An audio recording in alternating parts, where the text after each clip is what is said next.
Welcome to my party, we're just getting started. A life is a dream or a nightmare scarring. Hand me a drink cause I think I'm going all in. 안녕하십니까. 아시아투데이 TV에서 보내드리는 라이브 방송 송국근의 현장정치 10월 8일 순서 시작합니다. 자, 최근 어제 오늘 지난 토요일부터죠. 토요일 새벽에 사고가 발생을 했으니까는 문다혜 씨 관련해서 여러 가지로 지금 논란이 많습니다.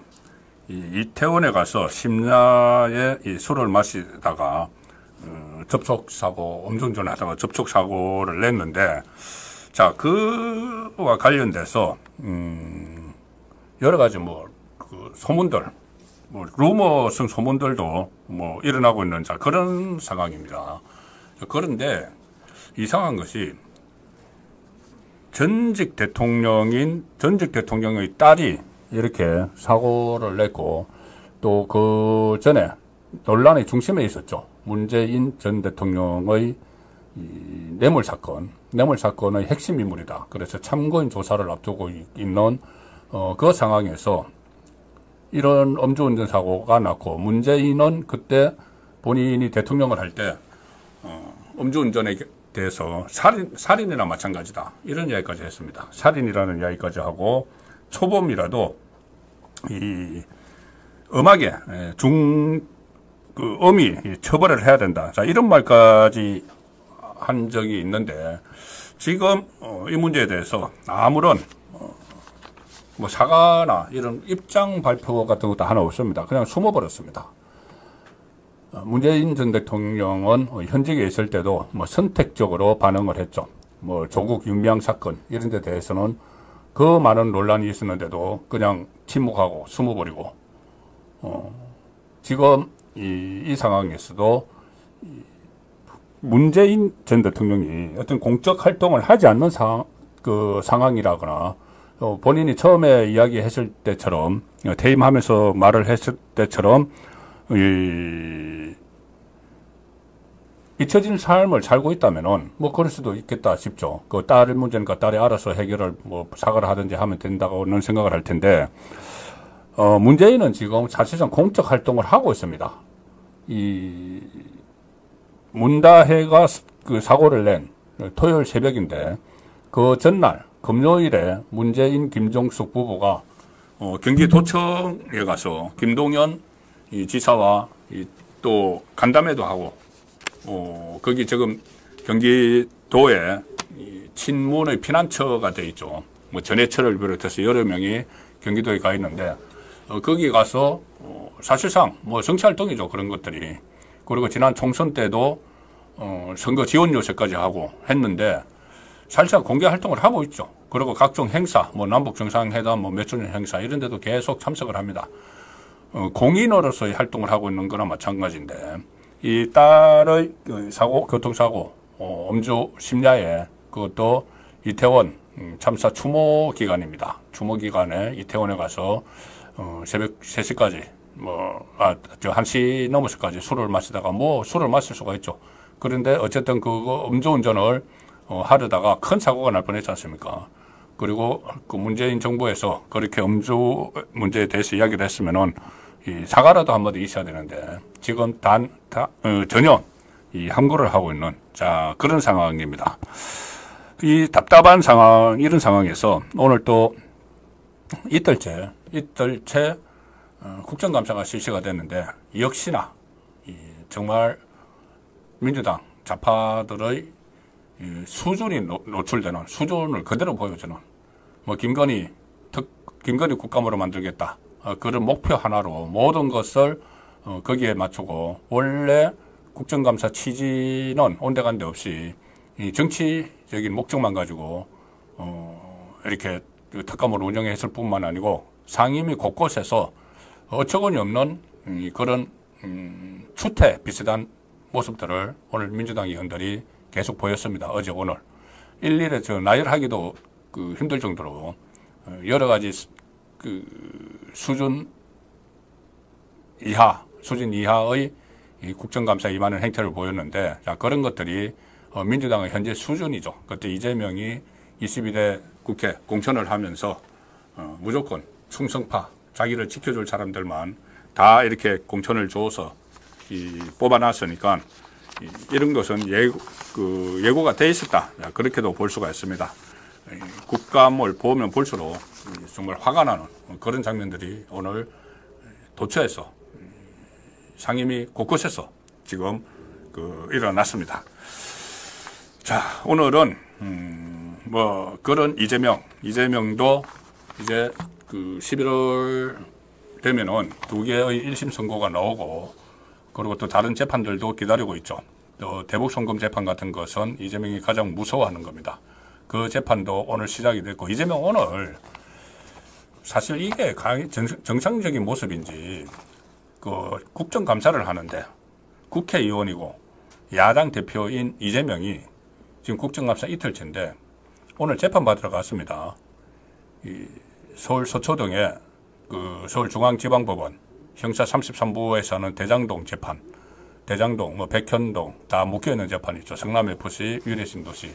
그 재판의 피고인 자격으로 갔습니다. 그런데 오늘 또 하나 이재명 재판이 있었죠. 수원에서, 수원지법 형사 11부에서 재판이 열렸습니다. 두 번째 공판 준비 기일, 바로 대북송금 이야기죠. 근데 그 대북송금에는 이 공판 준비 기일이니까는 피고인이 안 나가도 되니까 그건 또 변호인들이 갔습니다. 결국 하루에 2개의 재판이 열린 거죠.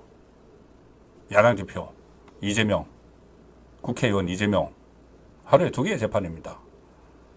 그런데 본인은 국정감사장에는 가지도 못하고 법정에 나갔고 또 한쪽은 변호사들 보내고 이게 과연 정상적으로 돌아가는 이 국회 형태인가? 우리 정치권인가?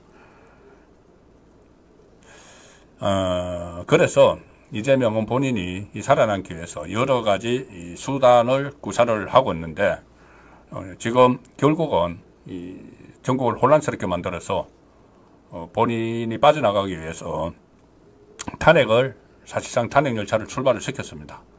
그런데 거기에 대해서 여권이 과연 제대로 대처를 하고 있는가? 지금 이런 식으로 가다가는 제가 썸네일에서 이렇게 썼습니다. 이재명 페이스에 말리면 끔찍한 일이 일어난다. 뭘까 이게? 제가 잠시 후에 이 부분에 대해서 오늘은 좀 설명을 드리려고 합니다. 이게 지금 윤석열, 한동훈 두 사람이 친윤, 친한 이래가지고 무슨 갈등 벌이고 독대를 한 해 만에 하고 이 친한 게 따로 모아서 이렇게 만찬하고 이렇게 할 때가 아닙니다. 지금 이재명의 노림수를 제가 잠시 후에 설명을 드리고 그 노림수가 어떤 결과를 가지고 올 수 있는지를 제가 오늘은 좀 말씀을 드리려고 합니다. 오늘도 일본의 이제 지면심 정부처 아시아투데이 이 기사의 행간의 뜻을 찾아서 살펴보는 지면 심층 분석 시간을 먼저 갖고 그 다음에 이슈 집중해 본데 이 한 3가지 사항이 있습니다. 제가 지면 심층 분석 시간에 이재명 페이스에 말리면은 어떤 일이 일어날까 그 부분을 좀 말씀을 드리려고 합니다.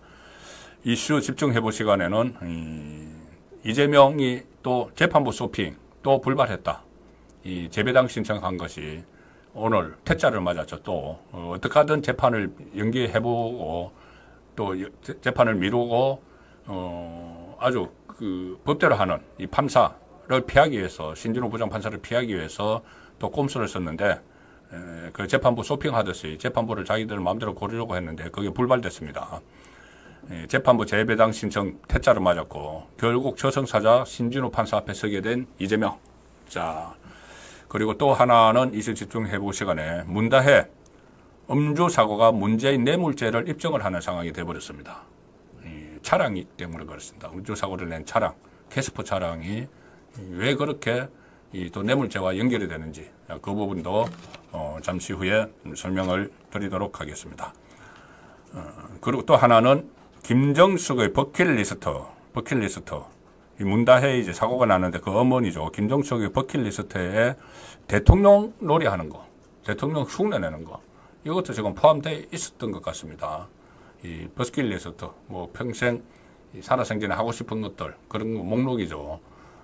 대통령 배우자일 때 해외여행 가는 것을 그때 버킷리스트라고 중앙일보에서 칼럼을 썼은 그 화제가 된 적이 있었죠.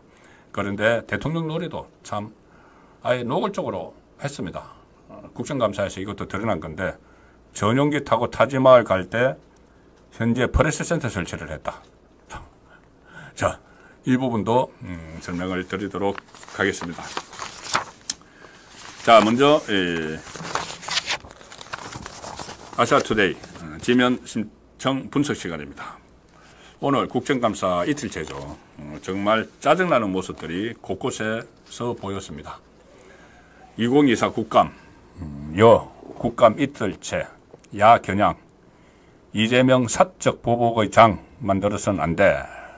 지금 그렇게 민주당이 만들고 있죠. 사적 보복의 장으로 만들고 있습니다. 국민의힘이 오늘 이틀째 이어진 22대 첫 국정감사에서 민주당을 겨냥해서 국감장을 이재명 대표 사적 보복의 장으로 만들어서 안 된다. 신동욱 원내수석 대변인이 논평에서 했습니다. 민주당은 이재명 방탄을 위해서 신성한 국감장을 사적 보복의 장으로 전락시켜버렸다. 이렇게 비판을 했는데 이 다수 의석을 무기로 정인 선정부터 동행명령까지 일방적으로 채택한 것도 모자라서 김건희 관련 정인의 동행명령장을 집행하겠다며 행안위 야당 의원들은 국감을 중단한 채 우르르 현장으로 달려나갔다.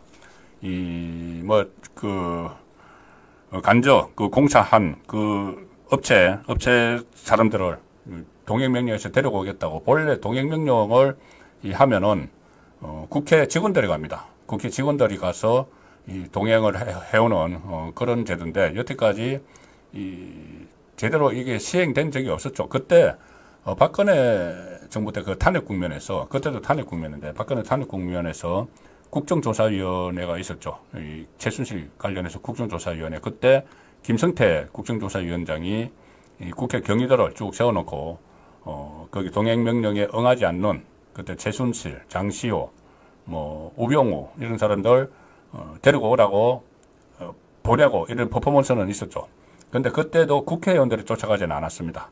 자, 근데 이번에 이 국회의원들이, 민주당 소속 국회의원들이 또 이거 모든 게 처음부터 끝까지 지금 김건희에 초점을 맞추다 보니까 그 국감을 팽개치고 전부 다 그 동행명령 하는데 국회 직원들 따라가 가지고 갔습니다. 이게 이 국회의원들이 가면은 올 사람도 안 오겠죠. 그리고 여기에 또 간 사람 중에서 윤건영, 지금 문재인의 대변인 같은 역할을 하는 윤건영은 이 김건희와 관련된 이 사람들을 지구 끝까지라도 추적해서 데리고 오겠다, 이런 이야기를 합니다. 이게 지구 끝까지 추적을 할 일까지 됩니까? 물론 의혹이 있으니까는 의혹을 풀어야 되고, 이것도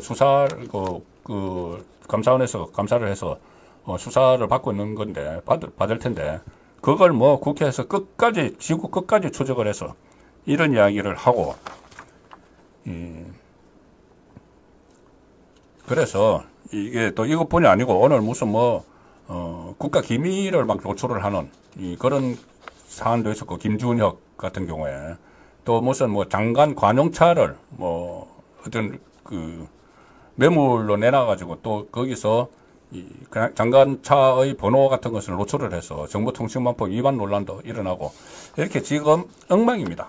크게 두 가지죠. 민주당이 지금 이틀밖에 안 됐지만 국정감사 하나는 무조건 김건희 처음부터 끝까지 김건희, 다른 거 다 팽개치고 탄핵 자력을 깔기 위해서 하는 거죠. 이재명 살리기 위해서 그거 하는 거하고, 하나는 또 한쪽에서 아주 수준 이하의 이 국정감사를 하는 모습들, 이런 모습들이 정말 화나게 하는 것들이죠.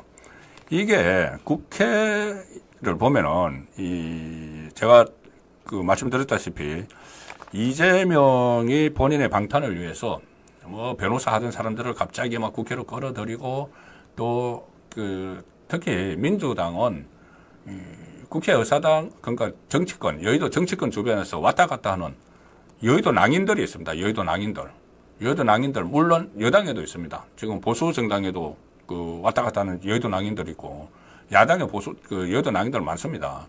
이 사람들은 평생 다른 직업을 뚜렷한 게 가진 게 없고, 그냥 국회 주변에 와서 왔다 갔다 하다가 어떻게 하면 보좌관이나 이렇게 하다가 또 민주당의 무슨 뭐 당뇨 뭐 당 사무처에 가든가 이렇게 했다가 이 사람들이 국회의원 배치를 많이 답니다. 국민의힘보다 상대적으로 많이 달죠.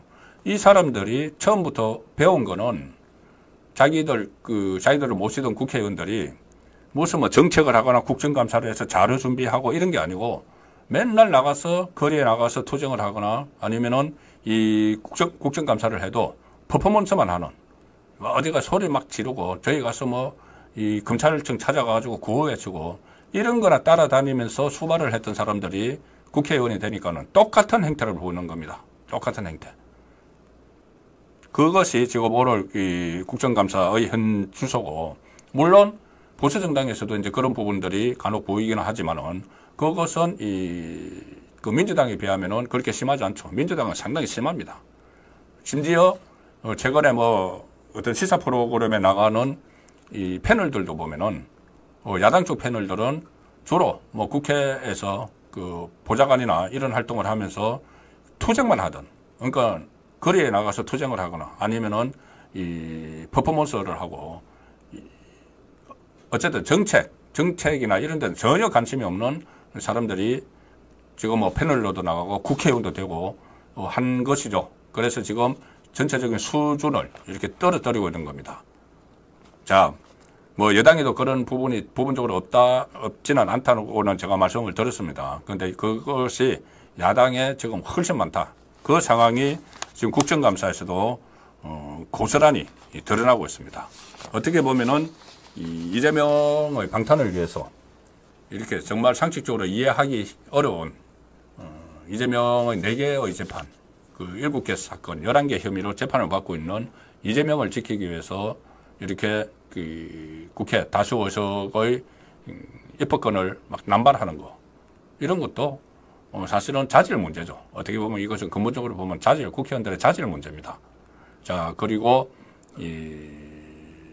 이재명의 사법 리스크에 대해서 제대로 말을 하는 사람은 단 한 명도 찾아보기 힘들 정도로 그걸 보호하느라고 방어하느라고 급급을 한 그런 이 민주당의 행태가 국정감사에서 지금 여실히 드러나고 있습니다. 이게 26일 동안인가 할 텐데 앞으로 또 어떤 모습을 보게 될지 참 걱정스럽다.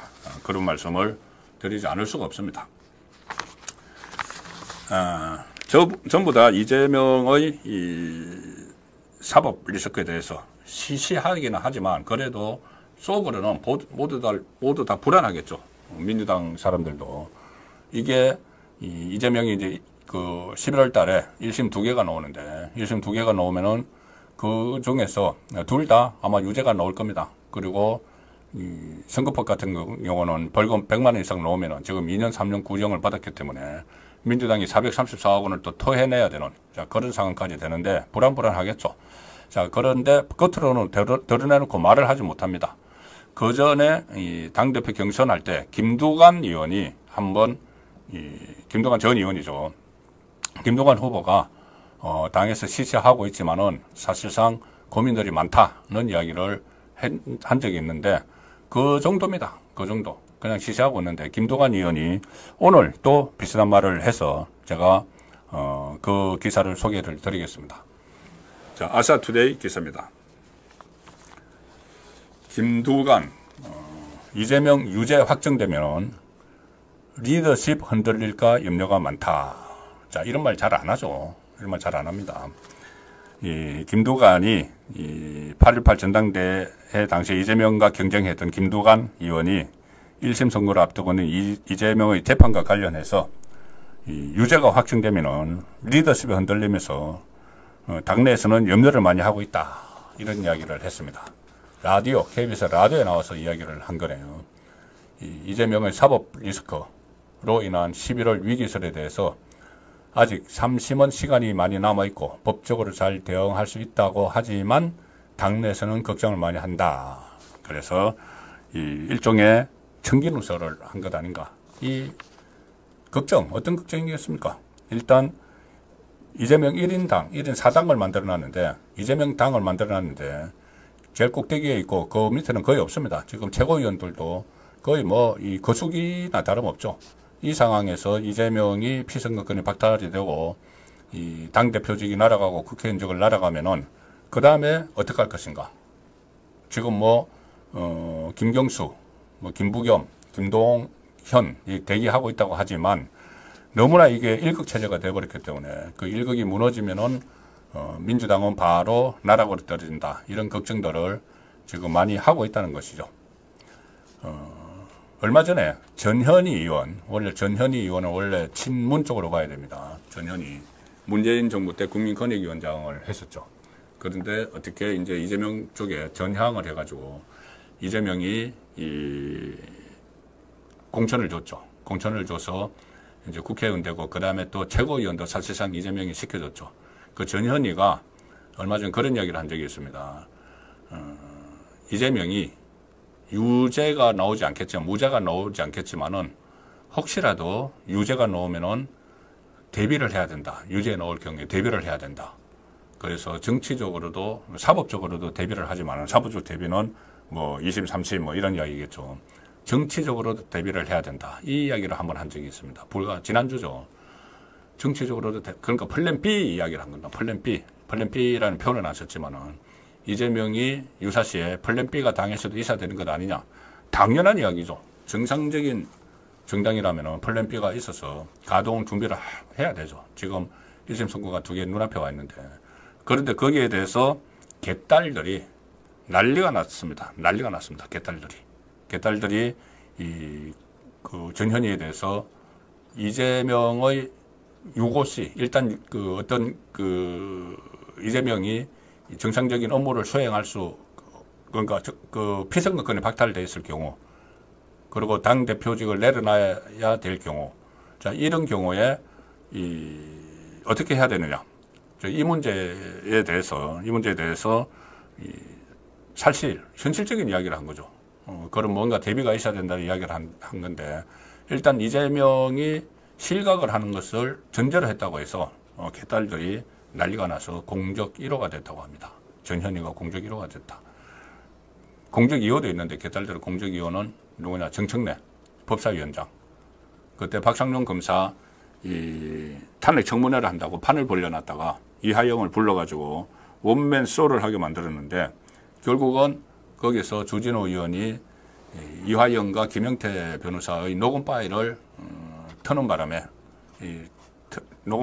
바람에 완전히 이게 상황이 이상하게 돼버렸죠. 대치기를 당했죠. 이재명이 혹 데려가다가 혹 3개를 더 붙이는 그런 상황이 왔기 때문에 그런 판을 만든 또 정청래도 개딸의 공적 2호다. 어쨌든 이재명은 거의 민주당에서 완전히 1인 1극 체제를 하고 있는데, 이게 유죄가 확정되면은 리더십이 흔들릴까 염려하는 사람들이 있다. 이것은 일종의 청긴 누설 형식으로 하나씩 둘씩 나오고 있는 상황입니다. 자, 알스라투데이 지명 심층분석 3번째 기사인데, 이 3번째 기사가 제가 오늘 어떻게 보면은 말씀드리려고 하는 핵심적인 내용 뉴스가 있습니다. 제가 썸네일에 이재명 페이스에 말리면 끔찍한 일이 일어난다. 무엇? 이렇게 말씀을 드렸죠. 저는 이 부분을 가장 걱정을 하고 있는 입장입니다. 제가 뭐냐면은 일단 제가 아시아투데이의 개건 논설위원으로서 격주 화요일자에 칼럼을 씁니다. 송국근의 현장 정치. 지금 방송을 보내드리는 라이브 방송 송국근의 현장 정치와 같은 제목인데, 자, 송국근의 현장 정치. 거부권 시효 끝은 악몽의 시작일까? 이게 무슨 의미냐면은, 거부권을 행사하는 건 대통령이 행사하죠. 그러면은 대통령이 끝까지 하는 건 아니니까는 이제 한 3년도 채 안 남았습니다. 교체가 될 텐데, 정권 재창출을 하지 못하면은 정말 악몽이 시작된다.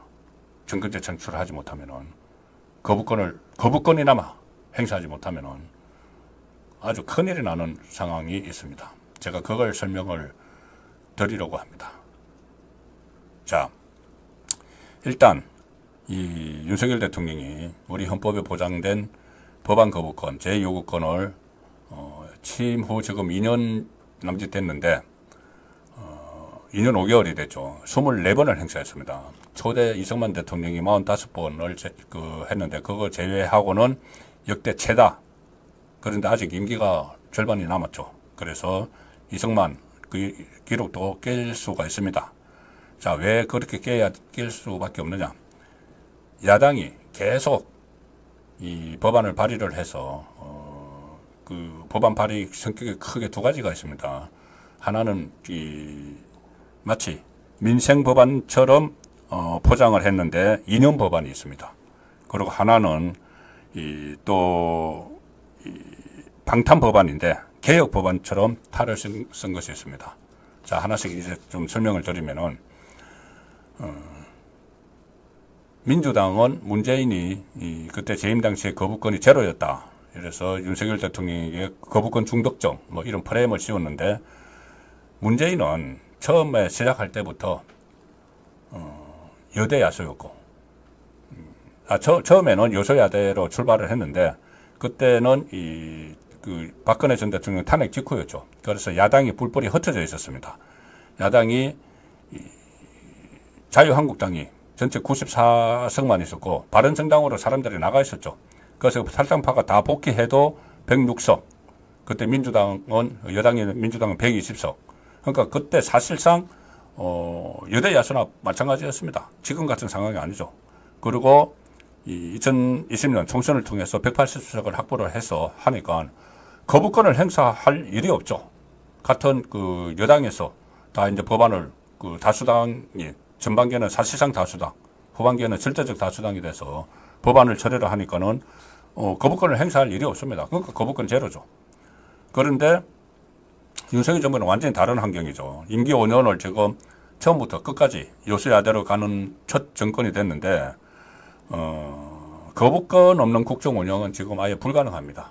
이유가 두 개가 있습니다. 하나는 우파 정권의 국정 철학, 여기에 방향이 맞지 않는 이념 법안이 민생 법안으로 막 둔갑을 해서 잇따라 통과됩니다. 이렇게 되면은 이것을 거부권 행사를 안 하면은 우파 정부, 윤석열 정부의 정체성을 아예 흔들어 버리는 그런 법안들이 되는 거죠. 어떤 법안인지 잠시 후에 제가 소개를 드리겠습니다. 그리고 또 하나는 이재명, 제1야당 대표 이재명, 제2야당 대표 조고나 전직 대통령 문재인까지 전부 다 사법 위기에 있으니까는 이것을 벗어나기 위한 방탄 법안을 막 하는데 이걸 개혁 법안이라고 주장을 하면서 하고 있습니다. 자, 그래서 이것이 결국은 거부권이 없으면은 이게 나라가 운영이 안 되는 거죠. 즉 국가 정체성이 없어지고. 자, 야당이 이제 민생 관련이라고 주장하는데 대통령이 거부권을 행사할 수 없었던 법안을 몇 개만 보겠습니다. 양곡관리법은 농민보호를 명분으로 내세우지만은 이거 사실상 남는 쌀 강제 매수법으로 포퓰리즘 법안이죠. 그 사회주의적 법안에 가깝습니다. 전세사기 특별법도 약자 보호라고 주장을 하지만은 국가 재정에 엄청난 부담을 주는, 그리고 실효성도 어문이고, 민노총이 주도하는 노란봉투법은 이 기업 활동 크게 위축시키는 그런 법안이고, 25만 원 지원법은 거의 사회주의적 발상이다, 이런 지적까지 나오는 법안이죠. 그리고 야당은 노란봉투법, 25만 원 지원법은 거부권이 한번 행사됐는데 내용을 바꿔서 다시 통과시켰습니다. 자, 이거 법안 하나. 그 다음에 야당이 개혁이라고 내세우지만은 윤석열 대통령이 거부권 행사한 거, 방송법. 이건 좌파 세력의 영구 집권을 사실상 꿈꾸는 법안입니다. 그리고 최상병 특검법은 진실 규명이 아니고 용산에 집권 남는 꼬투리를 절전해서 대통령 탄핵 불쏘시개로 쓰려고 하는 겁니다. 김건희 특검법도 마찬가지죠. 방송법, 김건희 특검법은 2번이나 더 독소 조항을 더 넣어서 또 재발의를 했고, 최병 특검법은 3번이나 했습니다. 자, 그런데 그리고 또 입법을 추진하다가 거부권에 막힌, 또 다른 차원에서 의도가 불순해 보이는 입법 추진하다가 거부권에 막힌 사례가 하나 있는데 민주유공자 예외에 관한 법률입니다. 이건 완전히 이 진영, 좌파 진영의 철밥통을 지키는 법안이고, 심지어 공산혁명을 꿈꾼 난민전 사건, 경찰관 7명이 사망한 부산 동의대 사건도 관련자도 예우 대상에 포함을 하려고 한다. 자, 여기까지는 지금까지 제가 상황을 말씀드렸죠. 그러면 이게 앞으로 어떻게 될 것인가? 한마디로 말씀드리면 이게 정권이 이제 교체가 되면은 거부권을 행사를 안 하죠. 민주당 대통령이 좌파 대통령이 들었으면은 다수당이 민주당이 이런 사회주의적인 법안들을 막 제출을 하고 해도 거부권을 행사 안 합니다. 왜냐하면 자기 팬들이 하는 거니까. 자, 그러면 어떻게 되느냐? 지금 윤석열 대통령 임기가 언제까지죠? 2027년 5월까지입니다. 2027년 5월까지 임기죠. 자, 그런데 압도적인 의석을 가지고 있는 민주당의 국회의원들 임기가 언제까지죠? 2028년 6월까지입니다. 5월 말일까지입니다. 딱 1년이 더 길죠. 민주당 의원들이 다수를 점한 22대 국회가 윤석열 정부보다 1년이 더 깁니다. 그러면은 2027년에 정권 연장을 못하고 정권 재창출을 못하고 교체가 된다. 정권 교체가 된다. 그러면은 좌파 대통령이 들어서겠죠. 이재명이든 누구든 만약에 그때까지 남아있으면은 그러면 1년 사이에 거부권을 행사를 못하니까 지금 24번, 23번 거부권을 이것은 이 사회주의적인 법안들을 막 막아서는 그런 거부권이었는데 이걸 행사를 하지 못하면은 조금 전에 말씀드린 그 법안들 전부 다 통과되겠죠. 다 통과되면은 그 사회주의적인 성향이 있는 법안들이 막 통과가 되는 겁니다. 그리고 또, 지금 예를 들어서 포괄적 차별금지법, 이런 것들도 다 통과를 시키겠죠. 그때 되면은, 그리고 특히 지금 야권에는 진보당도 들어가 있습니다. 윤모 의원이죠. 진보당, 뭡니까? 내란 옹호 사건, 이석기의 통진당의 후신이죠. 그 진보당 사람들 들어가 있습니다.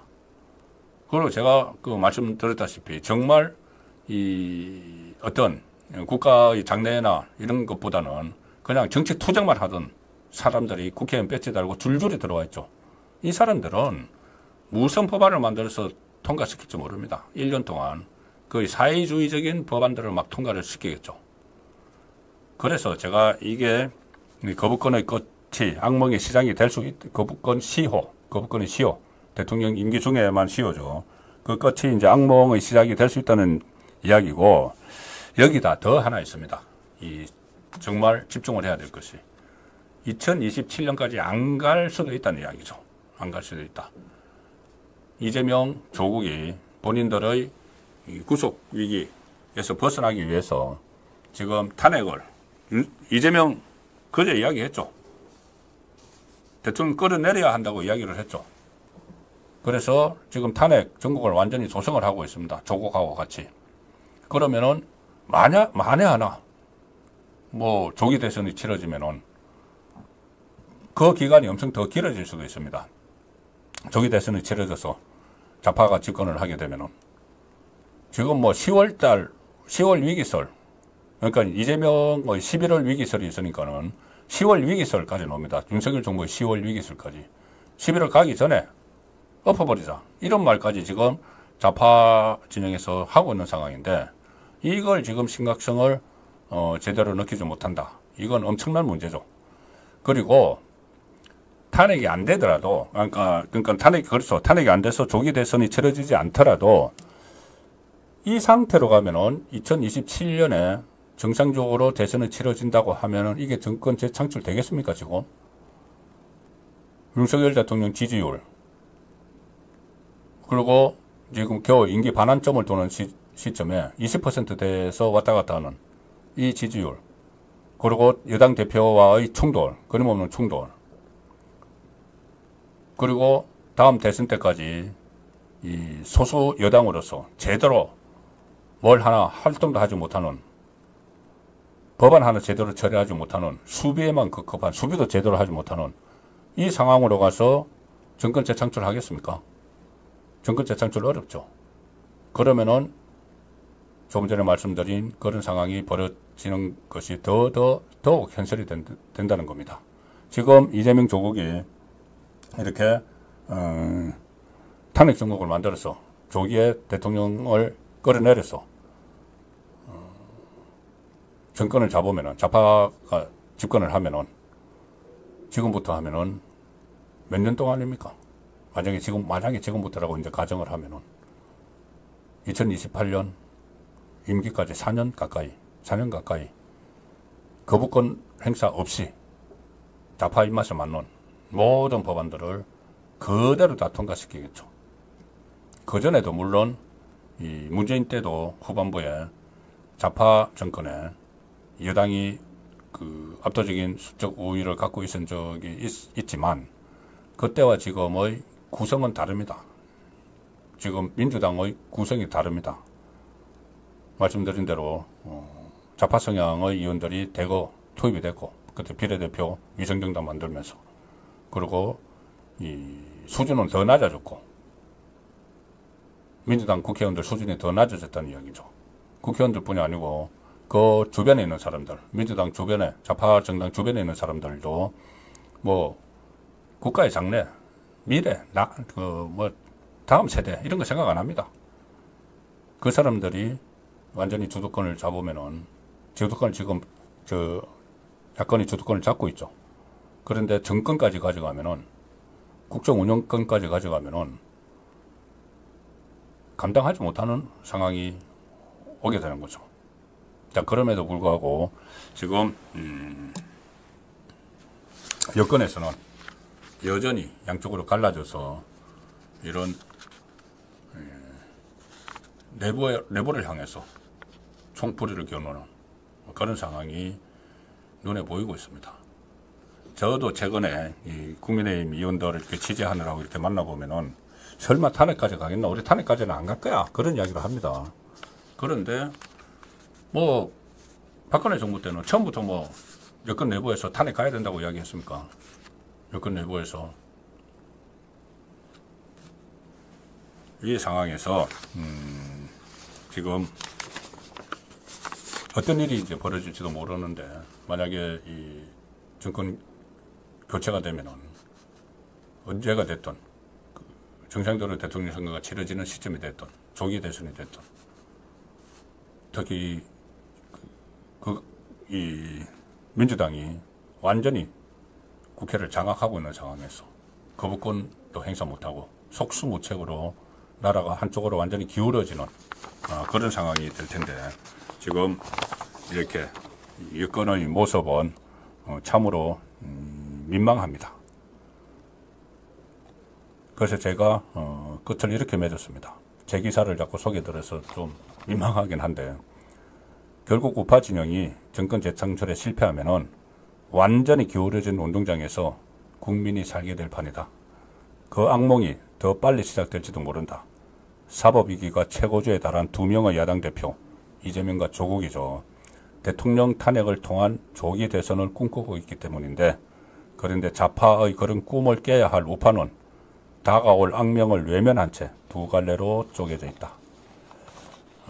사태의 이 심각성을 좀 느껴야 하는 국면까지 왔습니다. 예, 이 지명심 청분석은 여기서 마치고 잠시 후에 이슈 집중 회고를 보내드릴 텐데, 말씀드린 대로 한 3가지 사안인데 빨리빨리 이 핵심을 짚어서 진행을 해드리겠습니다. 그 전에 아시아투데이 TV에서 보내드리는 광고 멘트 보시고 시작을 하겠습니다.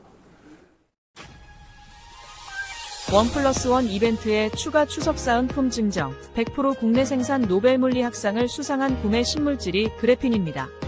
게르마늄 그래핀 경추백에는 99.9% 살균 향균 효과, 면역력 향상, 온열 효과, 음이온 원적 외선 등을 발산해 활기를 불어넣어줍니다. 그래핀 베개의 효능으로 편안한 수면의 질 향상과 우울증, 치매 예방 개선에 도움을 줍니다. 수면 후 어깨가 결리고 혈액순환이 안 되는 분, 거북목, 일자목으로 불편하신 분에게 추천드립니다.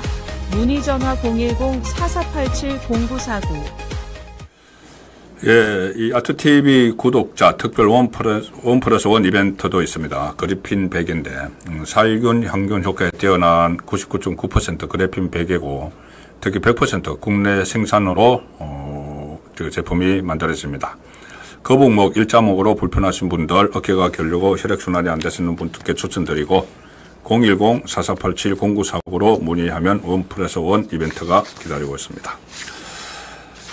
제가 조금 전에 우파에 대해서 이야기하니까는 댓글에서 이 우파 구체적으로 누구 때문이냐, 한동훈 때문 아니냐, 윤석열 때문 아니냐, 또 이런 논란이 일어나고 있는데 그런 논란조차도 저는 한가하다고 봅니다. 참 한가하니까 윤석열이 나쁘네, 한동훈이 나쁘네 이런 이야기를 하고 있는 것이죠. 이 상태로 계속 가면은 나중에 뭐 친한, 친윤 이런 것도 없습니다. 그냥 공멸하죠. 예, 이슈 해보겠습니다. 첫 번째는 이재명 재판부 쇼핑 또 불발됐다. 재판부 재배당 신청도 퇴짜를 맞았습니다. 뭐냐 하면은 이재명이 이제 11월 달에 1심 2개가 나오죠.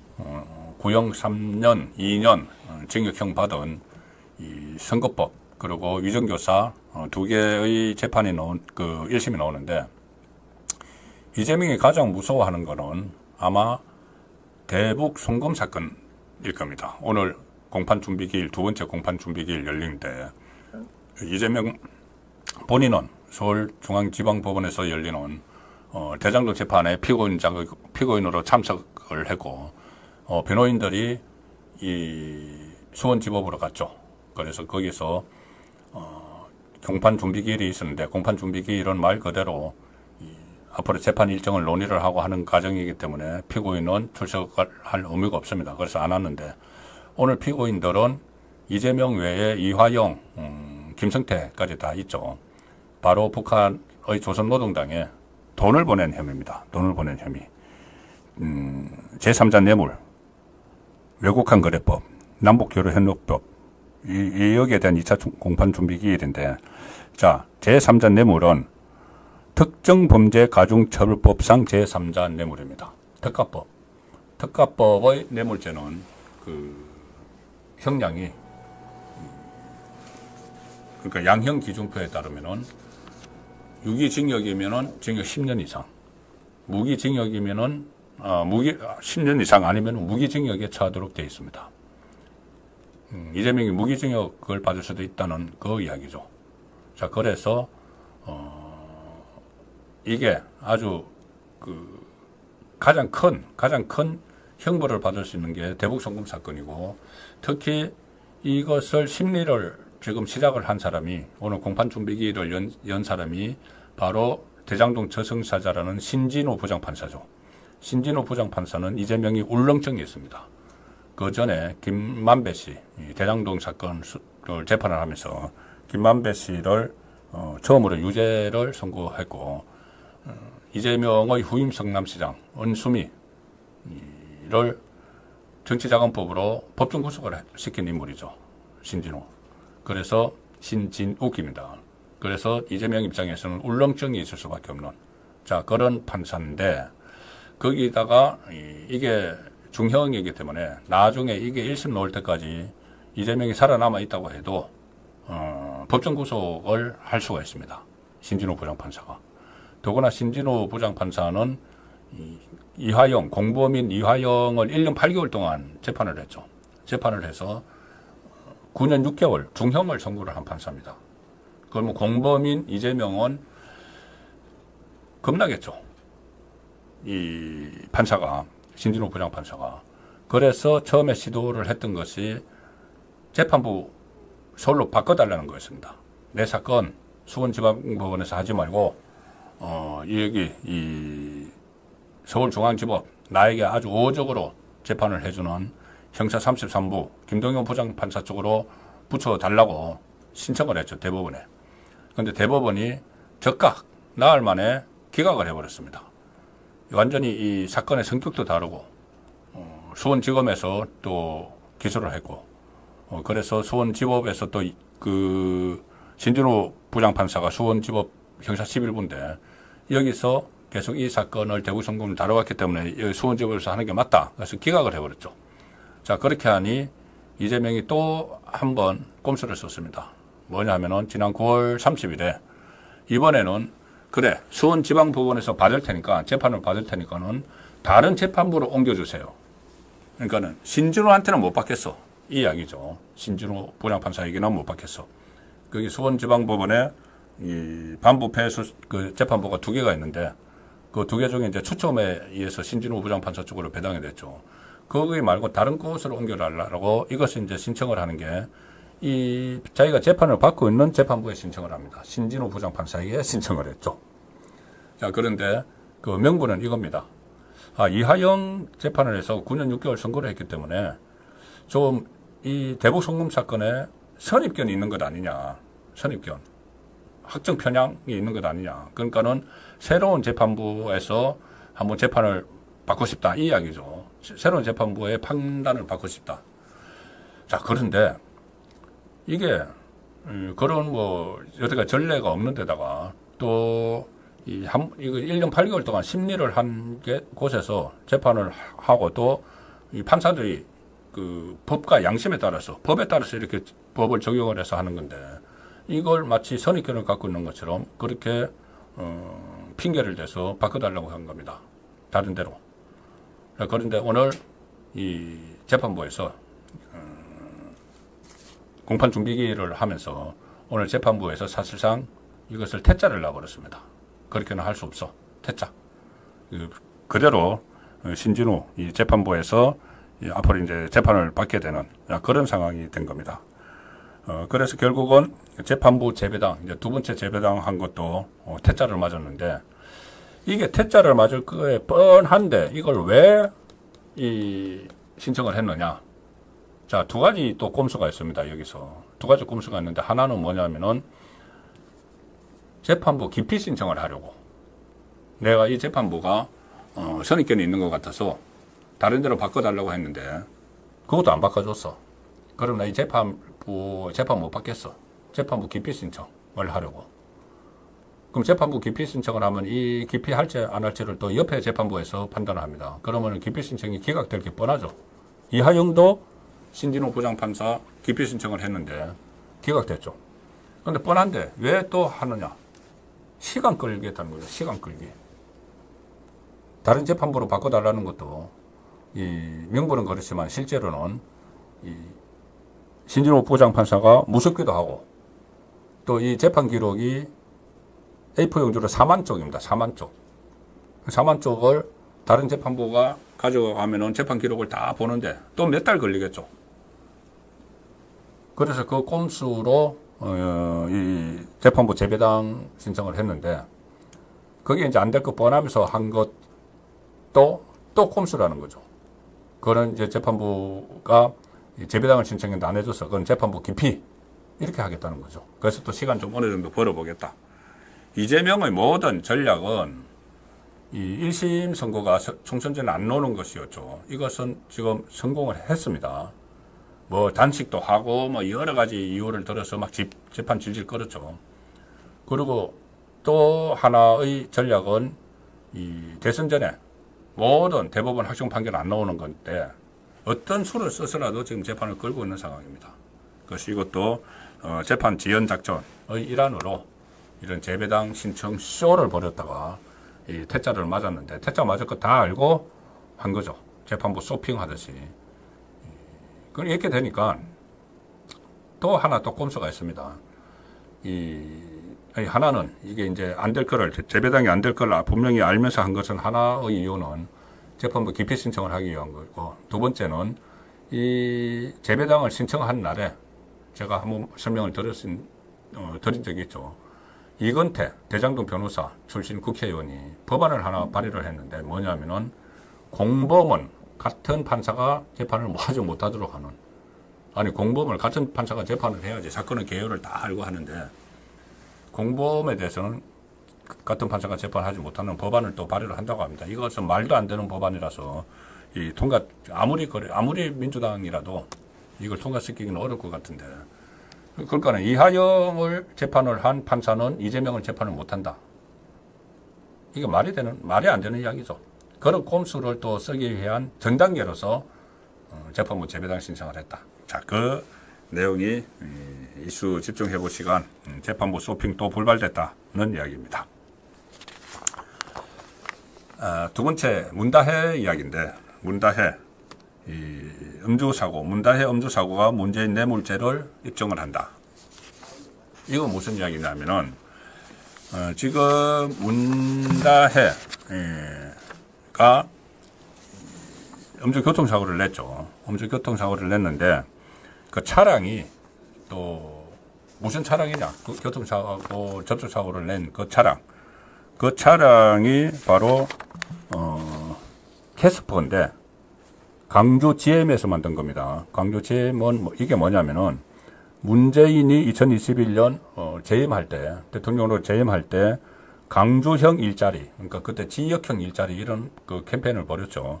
강주형 일자리, 그러니까 강주 GM 제너럴 모터스에서 이 생산된 첫 차량이 캐스퍼입니다. 그 캐스퍼를 문재인이 그때 상징적으로 대통령이면서 온라인 사전 예약을 해서 사비로 구매를 했는데, 그때 청와대 대변인은 퇴임 후에도 이 캐스퍼를 문재인에 사용할 거다, 그렇게 이야기를 했습니다. 그런데 이 차를 지난 4월에 문다혜 씨에게 양도를 했습니다. 그래서 결국은 사실상 아빠 차를 타고 문다혜 씨가 생활을 하고 있었던 거다.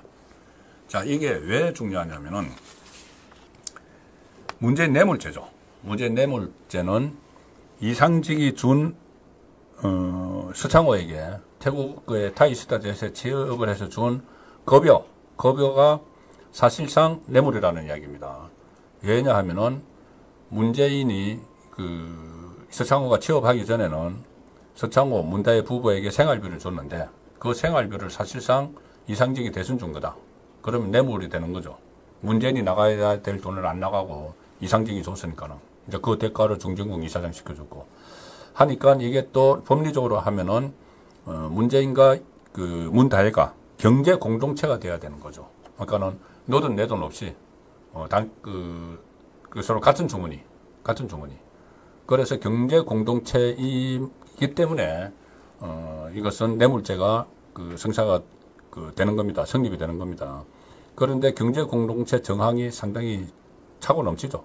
조금 전에 이 서창호 씨에게 이렇게 급여를, 그러니까 생활비를 대신 준 거, 이거 외에도 김정숙 씨가 5천만 원, 현금 5천만 원 보자기에 싸가지고 이상한 방법으로 문다혜에게 보낸 거, 또 제주도 별장 송기인 신부에게 사는데 공시지가로 3억 8천만 원에 공시지가로 그러니까 거의 반값에, 시세의 반값에 사는데 그거 사실상 문재인을 보고 송기인 신부가 판 거죠.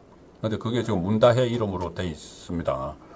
그리고 또 있죠. 문재인의 책 운명을 출간한 출판사에서 2억 5천만 원 문다혜가 받았는데 1억 원 책 디자인 책 디자인을 해준 그 돈 그렇다 치고 1억 원 문재인의 인세를 대신 받았다. 이렇게 출판사 민주당에서 설명을 했습니다.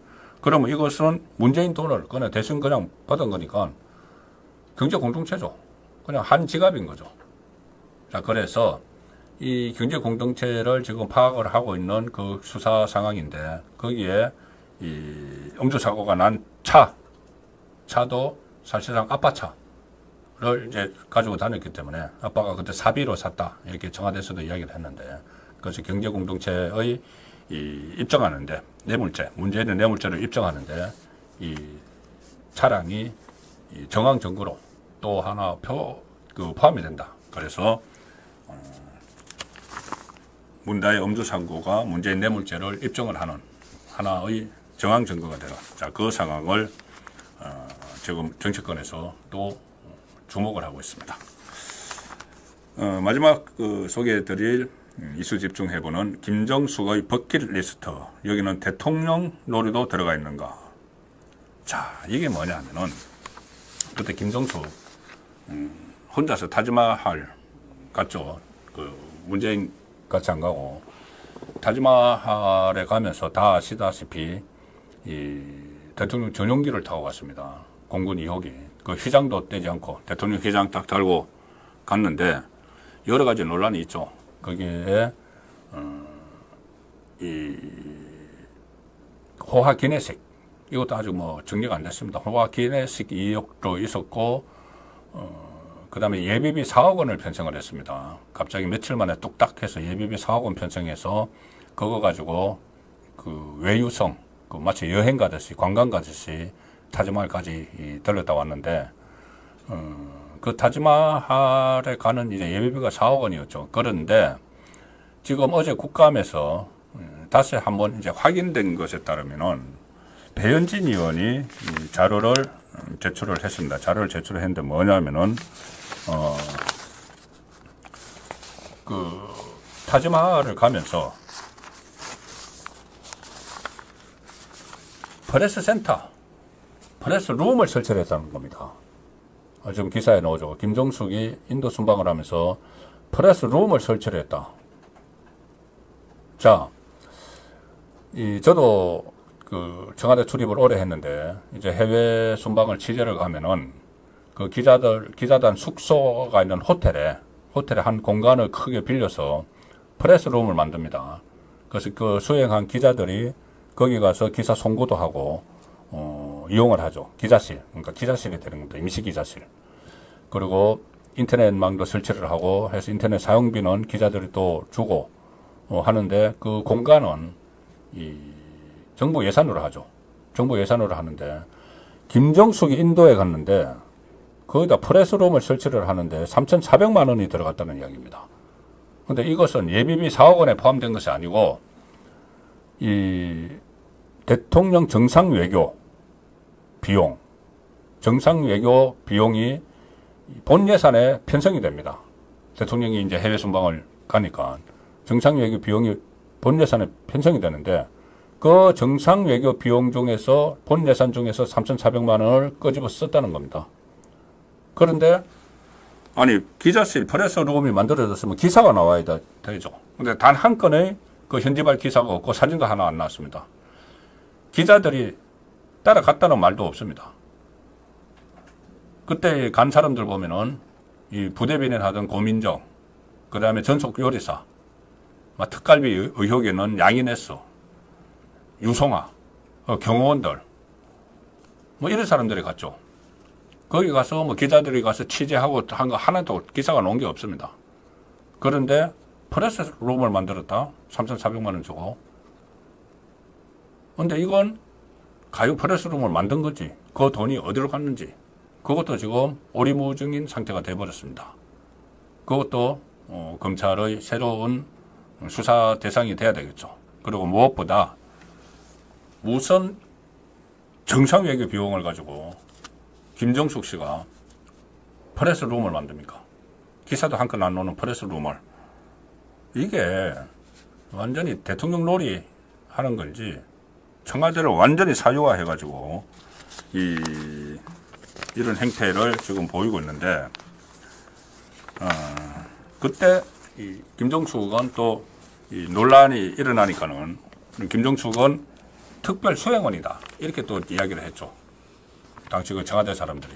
단장은 도종환 문체부 장관이고, 근데 도종환도 특별 수행원도 정상이 아닌데, 대통령 아닌데 무슨 정상 외교 용으로 또 3,400만 원을 끌어다 쓴 그런 것까지 드러나고 있습니다.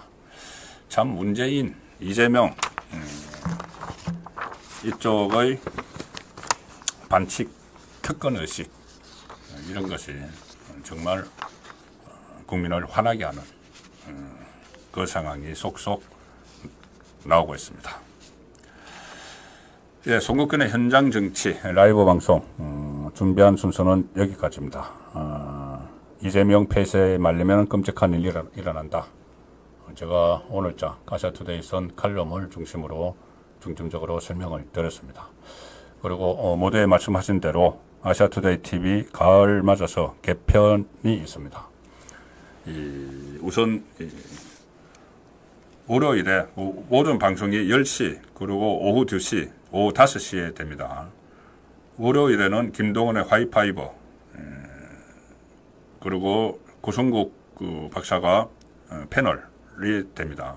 그 다음에 송국근의 현장 정치가 오후 2시, 이종건의 HQ, 그리고 화요일도 그러니까 월, 화, 수, 목 여기는 김동원의 하이파이브가 오전 10시에 됩니다. 그리고 금요일은 고영주의 공안일기, 오후 2시는 제가 월하 송국근의 현장 정치를 진행을 합니다. 수요일은 최영재의 취재데스크, 여기도 고성국 박사가 패널로 나오고, 목요일은 신혜식의 최종병기, 금요일은 최수영의 이수핵펀치, 그리고 지금 6시부터 하던 저녁 방송은 오후 5시로 당겨집니다. 월요일은 이종건의 HQ, 화요일은 김재원, 신혜식의 최종병기, 수요일은 장원재, 그 다음에 목요일, 금요일은 제가 오후 5시에 송국근의 현장 정치로 찾아뵙습니다. 저는 결국 아시아투데이에서는 월하는 오후 2시, 목금은 오후 5시에 여러분을 만나 뵙게 됩니다. 많이 격려해 주시고 신청을 해 주시기를 부탁을 드리겠습니다. 10월 14일부터 월요일부터 적용이 됩니다. 송국근의 현장 정치 10월 8일 순서 마칩니다. 고맙습니다.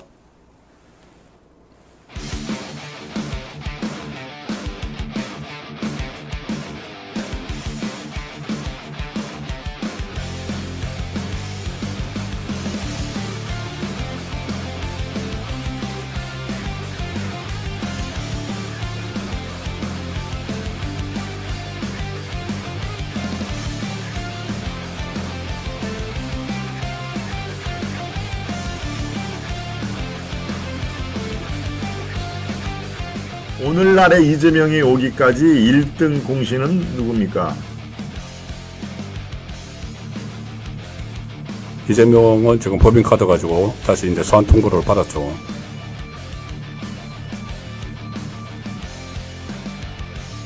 이제 윤석열 정부가 원전을 수주하는 것까지 발목을 잡겠다. 뭐 이런 것 같습니다. 한동훈의 동력은 오로지 민주당 세력에게 나오고 있어요. 한동훈이 너무 잘 알고 있는 거죠. 지금 한동훈 대표는 당 내에서도 최상병 특검과 관련해서는 궁지에 몰리고 있는 겁니다.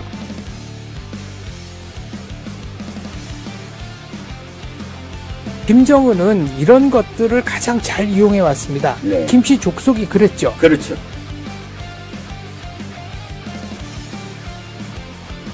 통합진보당이 생겨나서 그 다음 2012년도에 하는 거 보니까 민주노동당하고 하는 짓이 똑같아요. 똑같죠. 깡패, 살인마, 김성주에 대한 실체를 까발렸고요.